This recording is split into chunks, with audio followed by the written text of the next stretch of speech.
When did making plans get this complicated?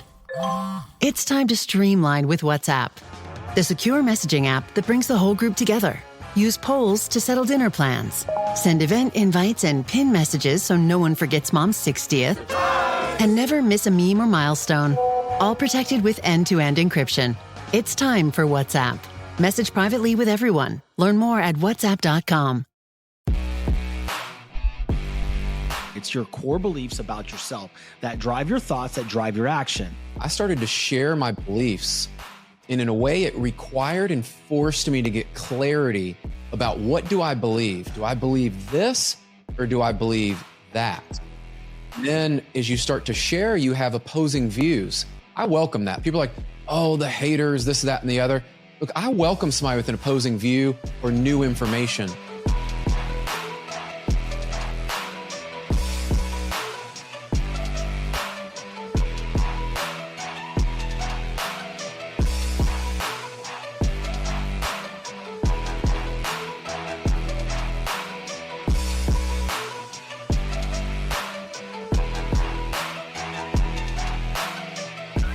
This gentleman right here was a pro soccer player. Now he's a soccer dad, family man, amazing executive for one of the largest mortgage companies in the whole country, top-rated podcast, and a creative disruptor. I have with me Brian Covey. What's up, my man?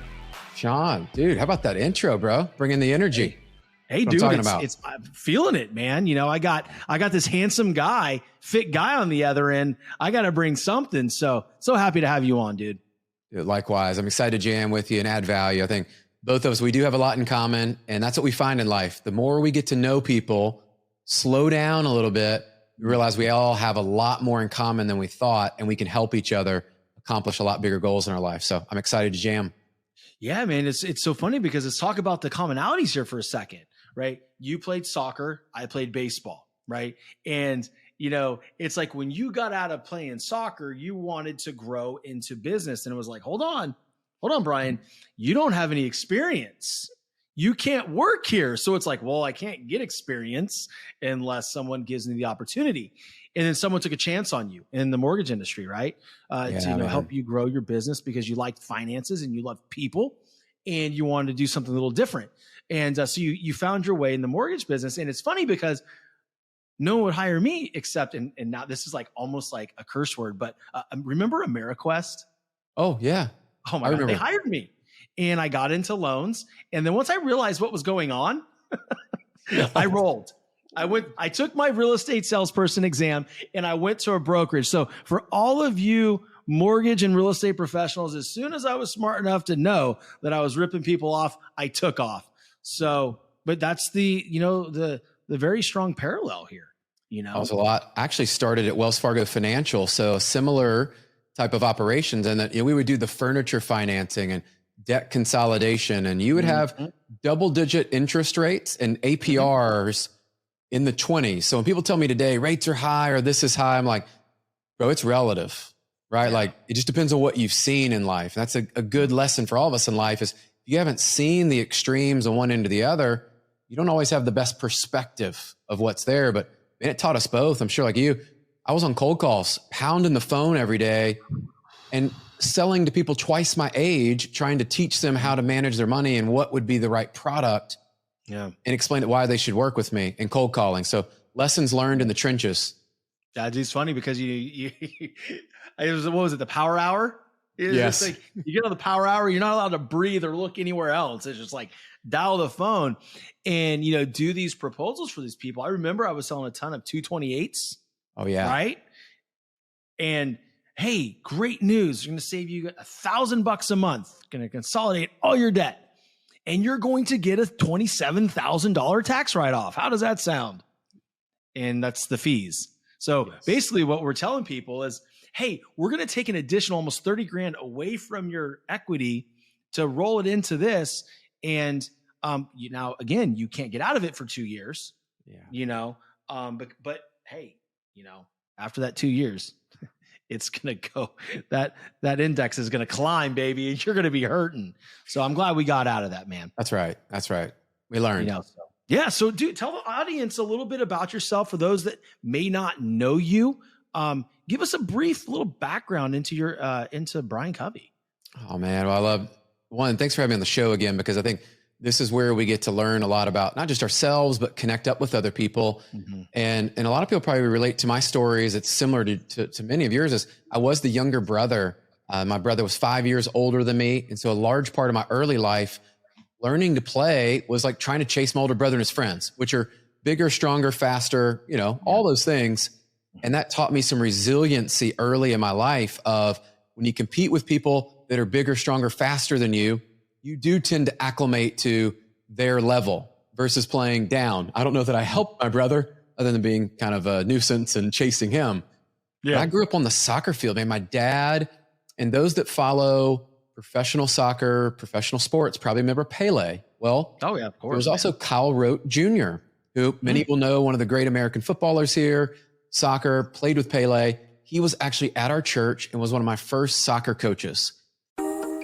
When it comes to what your family eats and drinks, you know your choices matter. You're the expert because you know what fits your life. And getting it right starts with good information. That's why America's beverage companies are sharing more information about our ingredients at goodtoknowfacts.org. No spin, no judgments, just the facts straight from the experts for more than 140 beverage ingredients. Visit goodtoknowfacts.org.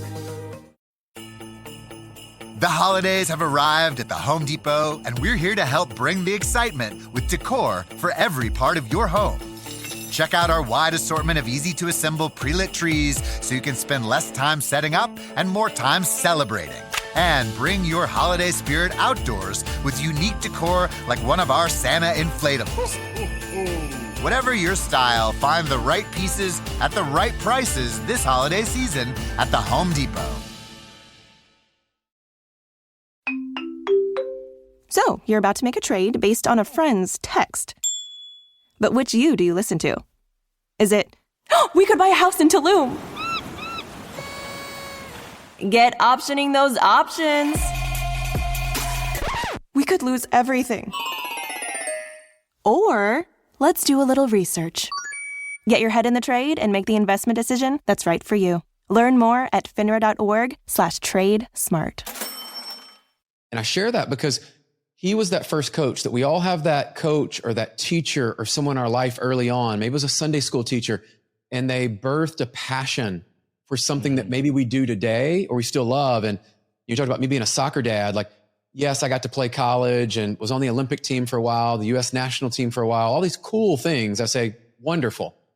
But what it birthed more importantly was a love of the freaking game that I still love to compete today, whether it's business, helping my kids compete, whether it's in how do I build my brand and run a successful podcast over there, right? Like all those things today, I've learned that when you do things that you love, I think it was Kobe that said it first. I've heard Kobe say this before, is when you really love it, when you really love something, you're willing to do what's not required. You're willing to do the extra, whether no one's looking or everybody's looking, and it's a big game. And so that's been a large part of my journey, 21 years now, financial services. And I am consistently, Shawn, like you, I've seen and studied, I'm reinventing myself. I'm on this path of learning and growing every day, surrounding myself with great people. And I believe, one of my core beliefs is God has uniquely gifted all of us with some talent, skill, experiences in our life. We may not know why that was happening for us, but now we're able to unwrap that and use that in the world. And so that's how I show up every day. 3 beautiful kids, 15, 13, and 7. My wife and I just celebrated 20 years being married here outside of Nashville, Tennessee. So that's my world in a nutshell, making a difference and an impact. Yeah. I love it. Well, first of all, happy belated anniversary.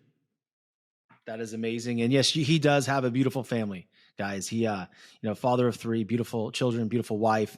I just absolutely love your energy, and you talk about growth mindset a lot, right? But the thing that I really love most, and it's just these subtle things that you do. I mean, to be quite honest with you, man. And I don't know, I think, we connected on Instagram, you followed me first, and, I was like, okay, we're connected through Ken Jocelyn, I think it was. Yeah. And I started just really digging into you, man. And I'm like, you're doing this gratitude, like daily gratitude, and you're putting it out there and you're leading from the front. And there's so many things that go on throughout all of our days. And, again, man, like I am not good enough at this. And having that self-awareness that someone like yourself and that I have is like, it's almost like that growth mindset almost sometimes can be an Achilles heel, right? Because it's like, I'm acutely aware of what I suck at. And you tell me every day through Facebook of what I am terrible at, right? Indirectly. But it's one of those things where I get caught up, man. I mean, I'm, very much human and I'm very good at a lot of things, but I tend to get so wrapped up on results because we're athletes, man. Yeah. There is, we talk about, actions over results, and things like that. And that is great. But when you're an athlete minded individual, how many assists did you have? How many goals did you have? What's your record?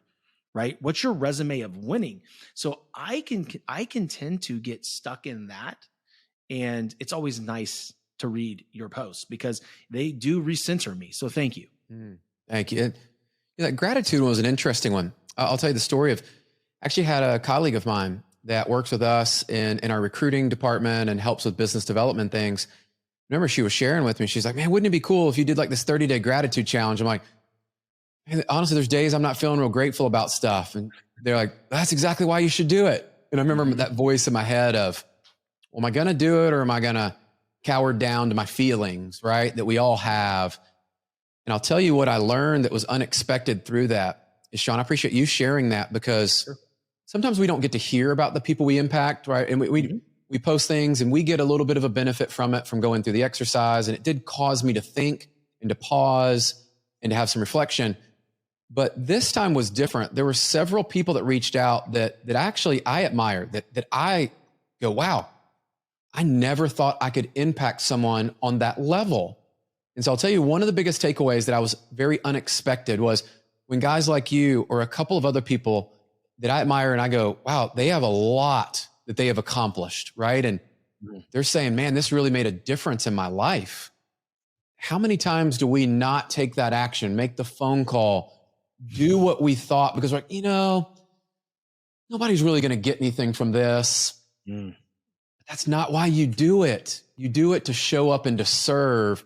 And what I've found when we show up, it's often in those times where we hesitated or we thought less of ourselves. It's those limiting beliefs. It's often in those times that when we step out and go do it, that then the picture becomes clearer. And so for anybody listening, I'd say, if you're feeling that tug or that kind of intuition of, I need to go do this or that, show up to that mastermind, go to that conference, hire that coach, whatever. Yeah. You should do it. That's a great point because like if, for those folks that have been, paying attention to me for this whole journey and, I haven't really said it in a long time, but I used to say all the time, make the call, because I'm, a high, very successful sales rep in corporate America, as well as doing this business. And I stay there because I want to be able to be in the trenches every day so I can help the sales people and organizations grow. I'm still living proof that I can do it, so just like you're not just a coach, you also do the deal every single day. And I think that's what makes you great. And as a coach is that you're actually doing it every single day, but it's just one of those things where make the call, man, because you never know. And it's just like you said, that the thoughts over feelings, and I know, Ben Newman also says it. It's like, standard over feelings. Oh yeah. Feelings, action over emotions, whatever it is. Everybody's saying the exact same thing, but everybody has a different delivery of it. Yes. But that is so true, Brian, because it's like, if we sit there every single day and we only move when we feel like it, all of us would be 350 pounds.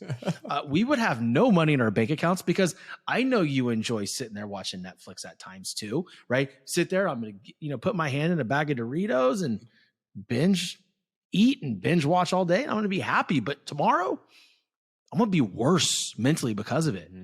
And, right. I can tell you firsthand, the last week here in Florida has been brutal, man. We were displaced, we evacuated, we came back and nothing is Nothing is the same as far as just the flow of your day. I mean, we're blessed where we're at. You know, we were very close to all the carnage for those who are listening, but we're okay.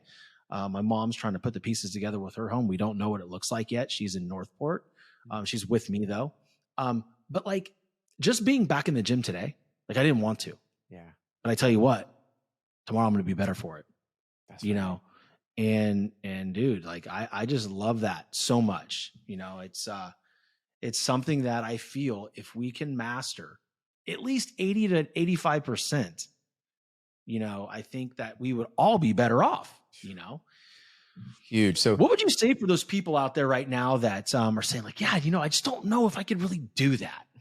My emotions are too strong. What would you tell those people? So I'll come back to the limiting belief that I think I'll walk you through a progression that'll actually help you, that helped me. But when you're saying that, man, I couldn't help but think back. I had a mentor when I was working in corporate America at Wells Fargo. And I'll never forget when Cliff shared this with me. He actually wrote it on a whiteboard one day, right? So we're in the meeting room, there's all the leaders together and we're talking through. And I believe it was around 2011, 2012. And so we're coming out of like the worst housing crisis we've ever seen. Things are still pretty slow, not going great. And I remember we got together and Cliff wrote on the board this powerful statement I'll never forget, and I share it to this day. And it is, you can act your way into a better way of feeling faster than you can feel your way into a better way of acting. Meaning, if you take action, like you going and working out this morning, you felt better after you did it. That's the feeling that came from taking the action. Many times what we do is we sit on the couch. We're sitting in our office and we're waiting for that moment. Like, I'm going to have enough courage in a minute. I'm going to get myself hyped up. Yeah. But if you took the action, what I know is success breeds more success. And in sports, you and I both learned this playing at high levels.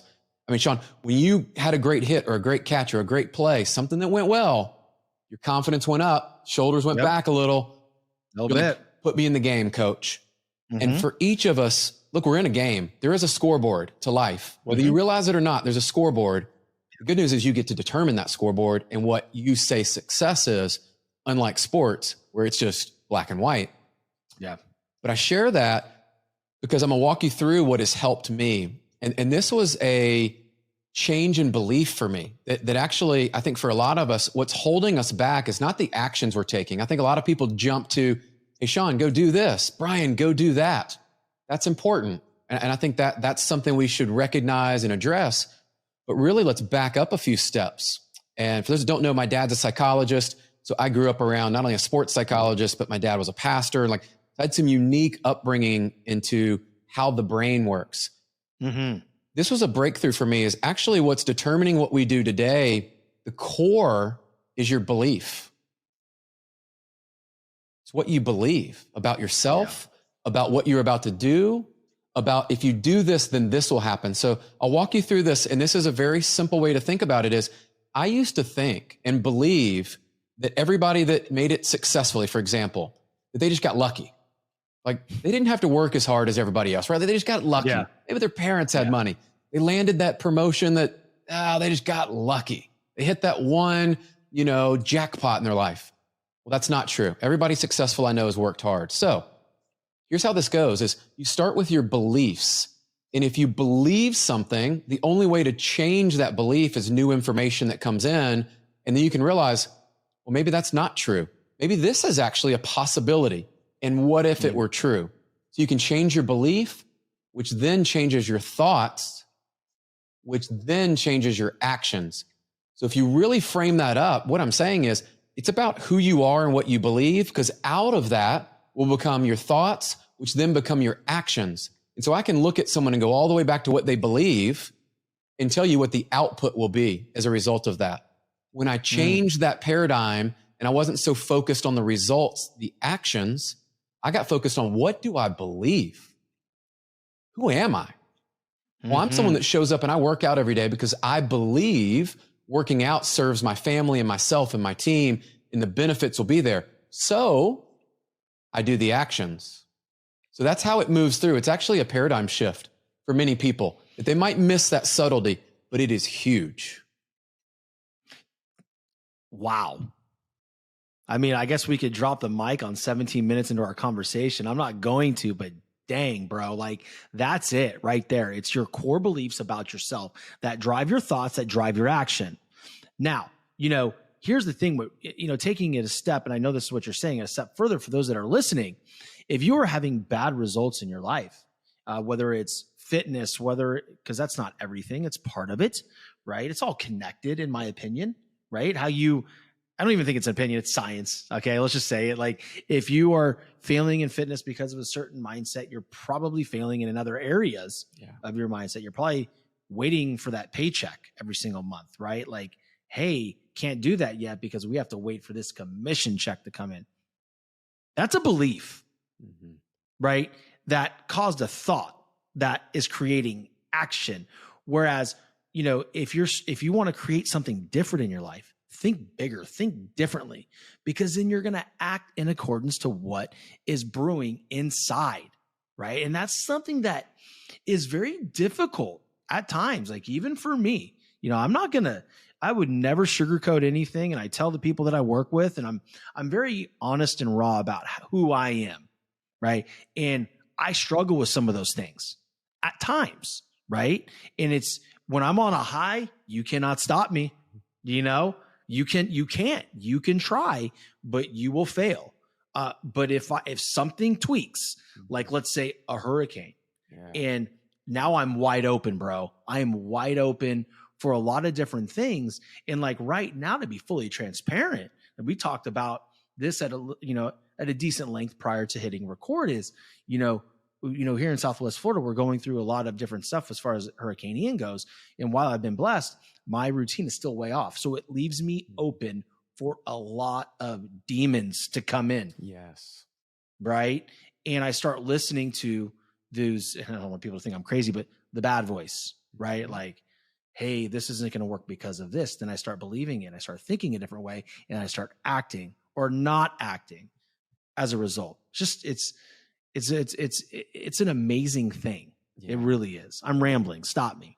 No. And I love, as I'm listening to you, I think a lot of us, this will pass by. And so one actionable thing for you to do to back into your beliefs is what's helped me and what I share on social and what we were talking about earlier, Shawn, is I started to share my beliefs, and in a way it required and forced me to get clarity about, what do I believe? Do I believe this or do I believe that? Mm-hmm. Then as you start to share, you have opposing views. I welcome that. People are like, oh, the haters, this, that, and the other. Look, I welcome somebody with an opposing view or new information, because even this year I had new information brought into my life about investing. Great area for all of us to get more knowledge. I believe this area was not a great way for me to invest. I'd only invested in single family, I'll just tell you. And I had someone come say, hey, Brian, have you looked at multifamily? Have you looked at tax strategies on how you invest?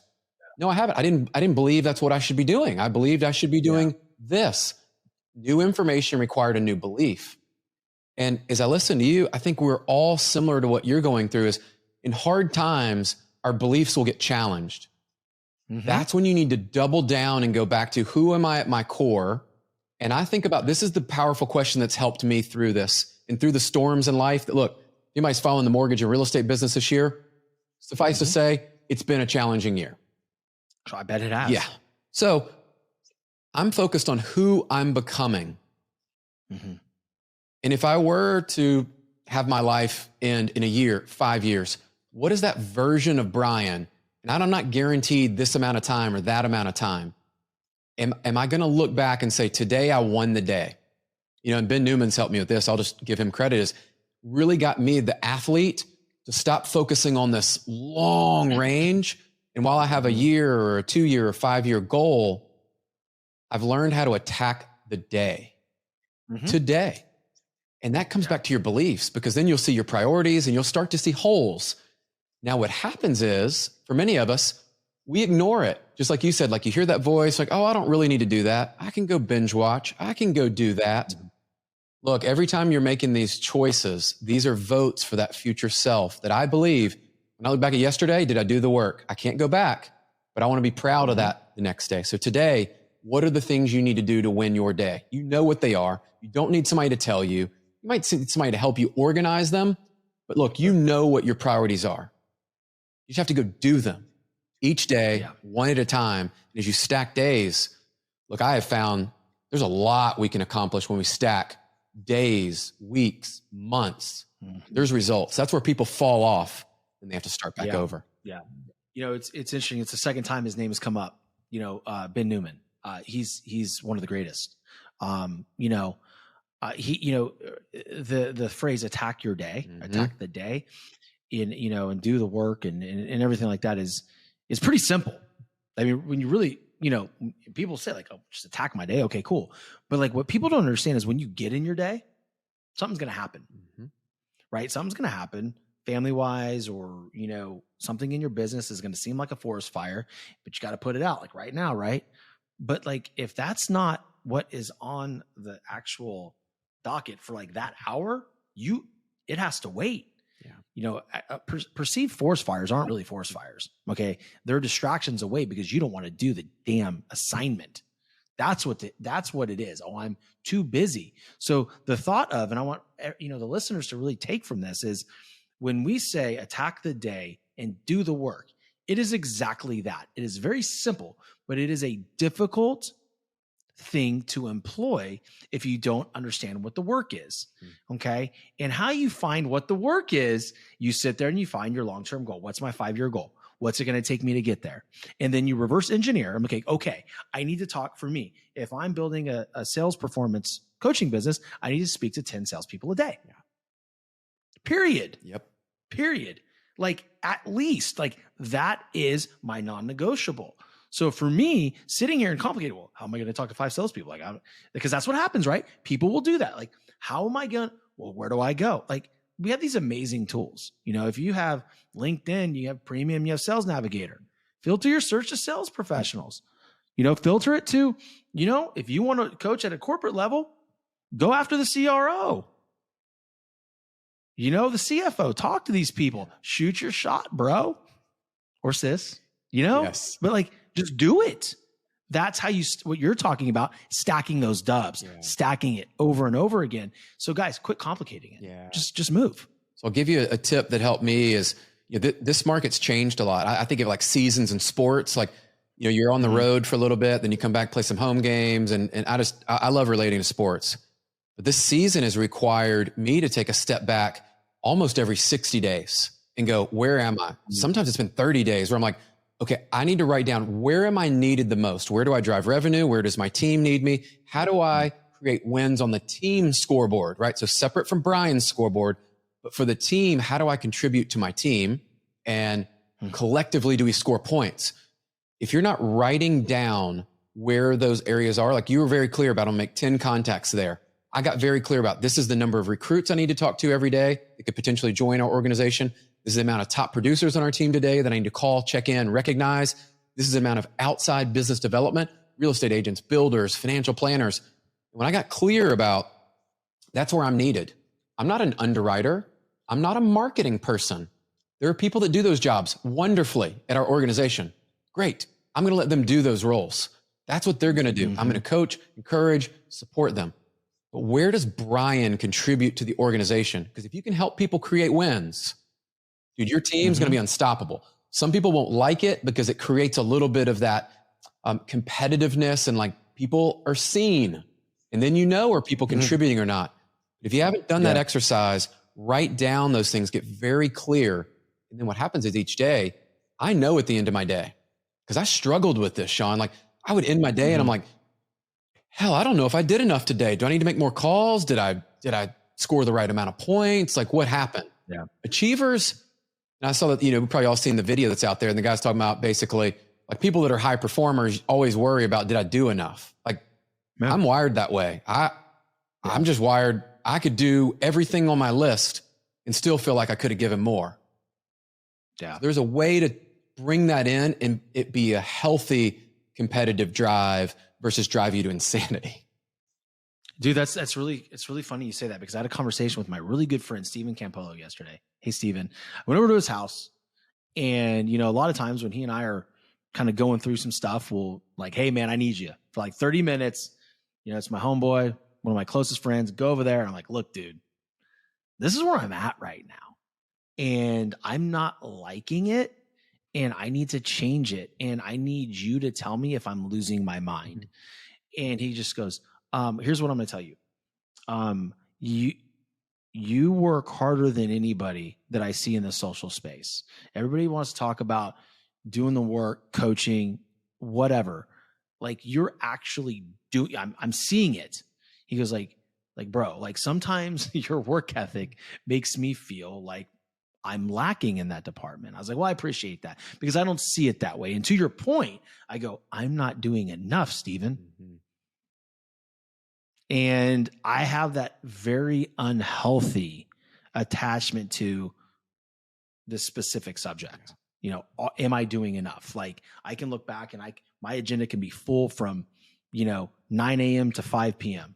And I'll be eating dinner. I'm like, I thinking I didn't do enough. So that's something that I struggle with, man. That's really, hey, too. That's the athlete. That's the dog in us, man. It's what's gotten us to where we are. And I think what I've come to believe is there's a next level of, and I think it was Jordan Peterson or somebody shared this, right? And it's like, you want to be a dangerous man, but be able to control it. Mm-hmm. And I want to be dangerous in the sense of I'm so highly competitive that I will show up and I will not quit in a workout. Like I'm sure you're like this. Dude, yesterday I was in the middle of a workout and I use this as an example because I like workouts because they test me mentally. So I know when I get in a battle in business or sales or negotiation or a difficult conversation, I know that I'm not a quitter because in that workout yesterday, I didn't want to pick the bar back up. I was exhausted. I was literally to the point of failure. And I remember telling myself, okay, shake it out, walk over, count to 3, pick up the bar and go. Magically, I get 5 more reps, right? And it's like, there's times that you just need to tell yourself, okay, this is what we're doing. We're going to go here. And to be able to tame that and kind of ride the edge, so to speak, of, I'm not going to go so far as people like, oh, you're just working so hard. You're going to burn out, blah, blah, blah. No, like I actually thrive on the fact that I like to do more. I like to create wins. I like to create success. That's how I refuel my tank. And you're like that. Like that's how athletes are wired. It's then really figuring out strategically, where do I replenish that and get the energy back? Because there's certain areas of my day I started to write down. I'm losing energy during this part of the day because of these conversations or these people or these activities. Either eliminate it, automate it, or delegate it out. Right? Pretty simple. It's basic blocking and tackling. Bro, I love that. First of all, I want to acknowledge that, right? It's like everybody's going to have an energy drain at certain points of the day. Until you said that, I didn't even think of that, right? So thank you. I would have the middle of the day lull, like right around 2:30, like I'll be like, boom, I'm done. And I'm thinking, is it my nutrition? Is it, did I not have enough caffeine? I need to look at what happened before that drain. What was I doing? What kind of conversations was I having with what kind of people? Yeah. Oh my God, thank you. Yeah. I do. That's dude, you're incredible, dude. I absolutely love you. And when you were talking about in the gym, I immediately went to my thought process this morning. And I'm sure that you have felt this way, and you don't have to share it if you don't want to, but this morning I realized this. I'm not mentally strong enough right now. Mm-hmm. I got to sharpen my sword again. Mm-hmm. I was like, that is where everything is coming from right now. I'm not mentally tough in this moment right here, whether it was because of the last week, whatever it is. It's like, okay, way to acknowledge it. And I think a lot of coaches and like a lot of people in our space, influencers, whatever we're called, is nobody wants to admit they're not mentally tough. Yeah. Right? It's like, listen, you could be mentally tough one moment and the next moment it's gone. Yeah. Right. So I realized, dude, and the gym will do that to you, Brian. The gym will do that. It'll tell you where you're at. Yeah. And I was like, dang it, man, Shawn, you know better than this. Yeah. Game on. Okay, here we go. Pony up. So now we go. Yeah.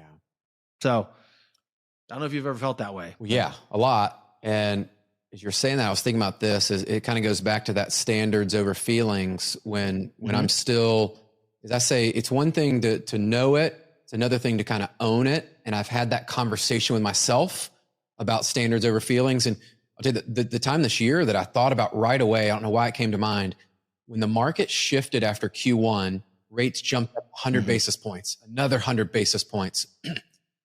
I realized, dude, I got soft the last couple of years on some things. I got soft on my prospecting. I got soft on some of the blocking and tackling of sales and marketing. I got soft on some of my routines that I needed to have around our team and specifically there. And I remember I was actually talking to my 15-year-old daughter, right? My birthday was coming up in August. I'll never forget, towards the end of May, I was like, you know what? What's the one thing I don't like doing? And my fitness was on point and all that. I like a good challenge. I think a good challenge for a period of time, 30, 60, 90 days, 75 hard, for example, all of those shorter sprints.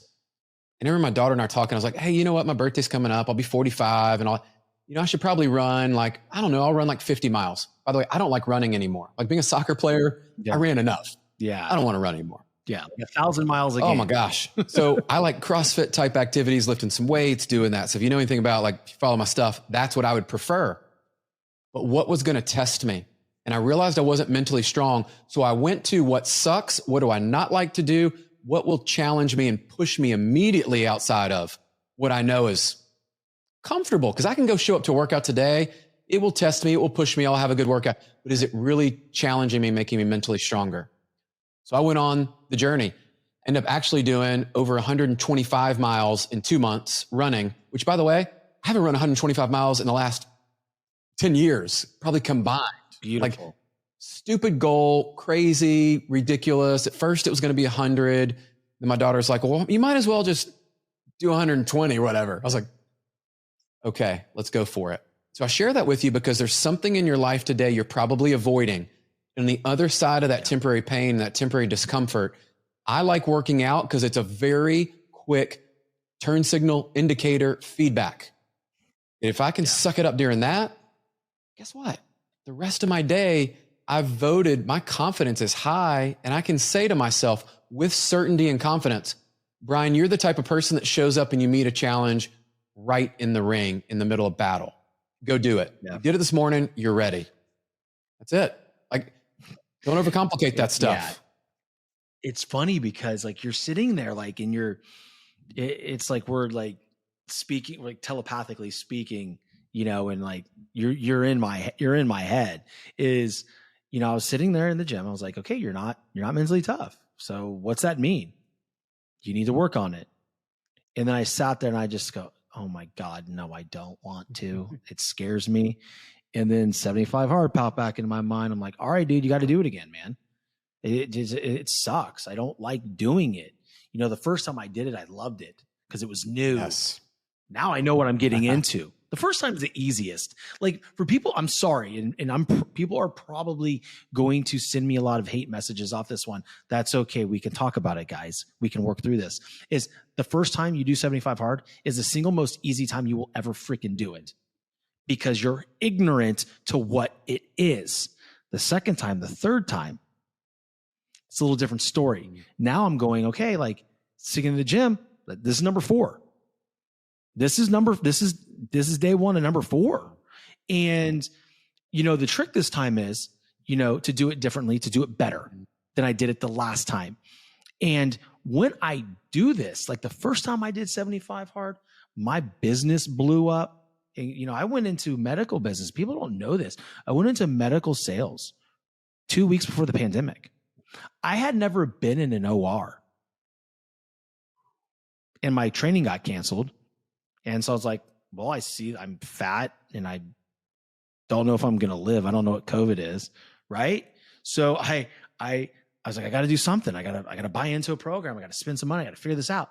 Then I'm scrolling and then I see something with 75 hard. I'm like, this is a guy that I followed, for years. And I'm like, all right, cool. If he's going to put this out there, I'm going to try it. And dude, I soared. I literally, over quota, had no business, achieving that, right? Because I was brand new, no no real training. And, here we are, so I know what I need to do. And when you said it, I was just like, thanks God for confirming that. Appreciate you. I knew I shouldn't have this guy on my show. It is that we started the conversation, remember back about we're a lot more alike. And the longer we actually spend time with people and engage in quality conversations like this, it's like a mirror. It's like a reflection. These are the moments in time, though, that we have a decision to make. This is where champions are made. You know this being a great athlete. Yeah. This is the gap I talk about often is the greatest thing I'm working on right now that I coach with our team and mortgage and our real estate partners is we all know I believe we all have this intuition of I need to go do this. I have this sign or something in my life. I go, I need to go do that. The difference between champions and those that are just this kind of average is the amount of time between when they know they need to do something and they go take action. The average Brian will wait a couple days. Hey, you know what? This whole like New Year's resolution is going to be coming up soon for people. I'm going to wait till January 1. That's horse shit, guys. I'm sorry to say it that way. Like, come on. You're going to wait for this? Now we're getting You're going real. to wait for that? Like, no. And I remember, so I'll give you a great example. When I was talking about the running, what did I do? That very same day where I recognized I was ready for the challenge and there was a new version of Brian, it wasn't the Brian of years ago. Mm-hmm. I put on some running shoes and I went and did a 3-mile run. And by the way, I probably walked 5 or 6 times. I couldn't even run 3 miles. Yeah. So what? Yeah. I had a starting point. Are you willing to get in the game and suck at it and do the work? Well, guess what? After a while, Shawn, I'll just share this with people. After those 2 months, I could run 6 miles. I got to 7 miles with 1 stop midway. I'm not a great athlete. Beautiful. I'm not running fast. I'm not bragging about that. I'm just saying mentally, we can do things when we put our mind to it. And imagine in 60 days, if I could learn to do that and I didn't like it, what could you do in your business and your life and your marriage and your finances and your faith? Like, where do you need to grow? Yeah, I love it, man. And it's like you said, it's the difference between people and the time span of when they take action. Like I know for myself, it's like, well, you know what? It's Wednesday. Let's start this off on a Monday. Like, what's it matter? What does the day really even matter? Right? If you know you need to do something out there and you're listening to this, we're about 40 minutes in. So if you guys checked out by now, it's sorry for you. Let's be real. Come on. Like, taking that action right away is going to dictate whether you're successful or not. And it's going to say a whole lot about you. Are you real or are you full of shit? And we've all been full of shit. So like, I'm calling myself out. I've been making a lot of excuses in my mind of, over the last, 4 or 5 months not to do 75 again. Oh, you know what to do. You're fine, man. Dude, just clean up your nutrition, bro. Go get your workout and do a nice light cardio afterwards. Nah, man, that's not where I thrive. I get caught up on all these things. People telling me like, hey, be careful. You'll deplete your muscle. Fuck, whatever. Yeah. Take your anabolic window and your muscle deterioration and shove it up your ass. Like, it's time to roll. Right. And then just watch. So it's just, the cost of inaction is way more than actually doing it, than the cost of admission, I guess. I love it. Conversation with somebody the other day, and we were talking about this, is very similar to what we were just talking about. And what came out of that, though, is a lesson I'll share with everybody is what I recognize with them, and this happens to me too, is I was not giving myself permission. And this person was not giving themselves permission to go become the person they wanted to be. They told me all the reasons why I don't have time for this. Oh, I can't do that. Oh, I've got to go do that. Great example. I'll just use this one. Real life. Like my kids play sports. They do soccer. I remember last year I was struggling to get some of my workouts in, and I wanted to challenge myself and do 2 workouts a day. Well, as they're at practice, I'm not the coach at their practices most of the time. There's a track around the soccer field. I decided, you know what? I'm going to grab a couple dads. We started to walk. We started to jog. We started to do some push-ups, air squats. So you're doing an extra workout while you're there. Yeah. And there's no excuses, right? The other day I had someone ask me about this. I don't have a lot of time to do this. And I said, hey, I'll give you a challenge, bro. I'll give you a challenge right now. Why don't you do 100 burpees against me for time? We'll send our times to each other. Well, here's the deal. You need to be under 10 minutes to do that. 1, you can do that. We're going to work on getting your time down. You have something to compete against. You're telling me 100 burpees in less than 10 minutes, you don't have time, you don't have a life. Like if you don't have 10 minutes for yourself to go do something, you're saying, oh, I don't have time to go get a workout. I need 30 minutes. I need an hour. No. If that's where you are today, instead of cheating yourself of doing what you said you would do, I've gone to that workout. I hate it, but I love it because it's simple. It requires no equipment, nothing at all, except me to say, I'm on a clock, set your phone, turn on some music if you need it, drown out the pain and go. You versus you, baby. And that's the thing. It's like, if you're worried about time in your day, because you have a newsflash for people that are listening. We both have very successful careers. We're both coaches. We're both podcast hosts. We are both authors. We both have a wife. We both have 3 children. Dude, you have the same amount of 24 hours that we do. Here's the difference. The prioritizing. So for me, in a normal day, I collapse time. I will work out when my kids are sleeping. I will wake up at 4 a.m. Everybody thinks I'm crazy, and I'll be in the gym by 4:30. Nah, man, it's just because like I don't want to take time away from cooking my kids breakfast. I don't want to take time from packing their lunch. I don't want to take time from seeing their faces in the morning. That's selfish, right? So for me, I'm just like, okay, I'm gonna do it at 4:30 in the morning, and then if I can get one in the midday, cool. If not, when they go to bed, I'm gonna go out and I'm gonna run. Create the time. You know, I mean, listen, man, we got to land the plane here. I've really enjoyed this, Brian. I mean, like, look, dude, I could probably do a Joe Rogan style with you and go for 3 freaking hours if I needed to, and it would be amazing. But a couple more questions, man. They're very, very simple. I want to ask you, how can my audience best support you? Ooh. This is a journey we're all on together. And what I have found is like-minded people, if something resonated with you today and you're like, dude, I love that. The easiest way is just connect up on social with me and let me know something resonated with you, something you liked, something that has touched you or helped you improve your life. For me, that's fuel. I love that. And that's something that inspires me to then know, okay, if this landed, let's go do more of that to help more people. And so drop me a message, engage in the content. That will then be a nice trigger for me to know who you are and let me support your journey as you go through. So that's all I'd ask is, look, in this world, I think we're in this together and our experiences can help other people. Like I shared earlier, I really believe this, that God has uniquely gifted us all with experiences and certain talents and skills we've worked on, right? They may have been given to us here, but we've worked on them for years. And if I can help and serve other people, I think that's why we're here on this earth.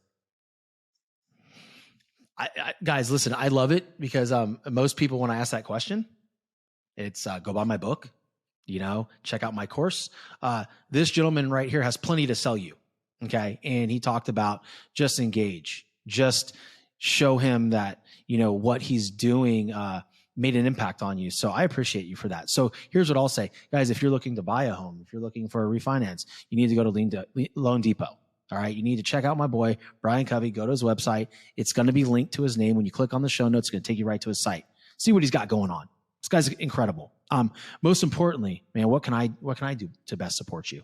You have done it today. You know what I love about these is a lot of times, because we both do the other sides of this, right? Where you're a host and then you're a guest and all that. What I find for people is, my journey over 2 years ago, 2.5 years ago, almost 3 years, starting the show was really to bring value to people. I never knew there would be this whole other world opened up to meet amazing people like yourself, that you realize you're not alone in the journey. Some people are wired a little different like we are. And when you surround yourself with those people, you did it. You got me to think. You got me to move emotionally. You got me to think about some stories and people in my life that made an impact on me that I'm thinking I'm going to reach out to them later and say, hey, I was able to share that moment, what you taught me. Dude, that's it. And then just making a collective impact together. One of my friends, another Brian, shares that all the time is, bro, like when people come together that are like-minded and have a big vision of how we can change the world, things happen. And so you're doing that. I appreciate it, man. Listen, guys, you heard my boy. Take a peek at his stuff. make an impact on the world. If you got anything out of the show today, do me a couple favors. One, share it to your platform and tag me and Brian. We'll share it back to our social, right? That's what we do. And the other thing is like and subscribe to this channel, to this podcast, and leave a review. Right. I thrive on it. I want to hear your feedback. For those of you that do listen to my show and try to contact me on Instagram, you get a response from me every single time. So with that being said, guys, I love y'all and stay tuned for some more great shows. Take care.